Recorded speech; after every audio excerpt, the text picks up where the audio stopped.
Students, ম্যাটেরিয়ালিটি কনসেপ্টে আমরা এইভাবে বুঝবো যে এই কনসেপ্টে যখন অপারেশনস চলে ফ্যাক্টরিতে বা প্রোডাকশনস এর রিগার্ডিং, তখন এখানে কিছু ফাইন্যান্সিয়াল ইনফরমেশনস কে ইউজ করার সময় কিছু রিপোর্ট বা তথ্য থাকে যেগুলো সম্পূর্ণরূপে সত্য, যেগুলো রিলায়েবল, যেগুলো ভরসাযোগ্য, এগুলো পেশ করা হয় এবং পরবর্তীতে যা ডিসিশনস মেকিং করতে খুব সহায়তা করে উইদাউট এনি টাইপ অফ হেজিটেশনস বা কোনো রকম অসুবিধা ছাড়াই।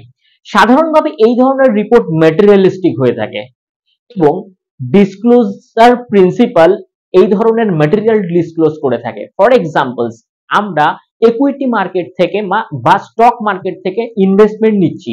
ধরো মিস্টার সো এন্ড সো বা এক্স এর কাছ থেকে আমরা 10,000 টাকা ইনভেস্টমেন্ট নিচ্ছি এবং over the short period of the time বা moderate period of the time একটা সার্টেন অ্যামাউন্টের পরে আমরা তাকে পয়সাটা ফেরত দিয়ে দেবো।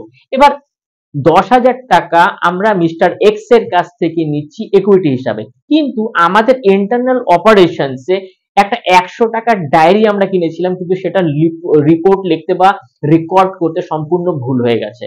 নো প্রবলেম, আমরা ফুললি ডিসক্লোজার প্রিন্সিপাল বা ম্যাটেরিয়াল প্রিন্সিপালস এর মাধ্যমে অ্যাবসলিউটলি কারেকশনস করে 100% অ্যাকুরেসির সাথে আমরা সিস্টেমটাকে আগে নিয়ে যাব। এইভাবে আমরা ওভারঅল ব্যাপারটাকে রিলেট করতে পারি। Thank you.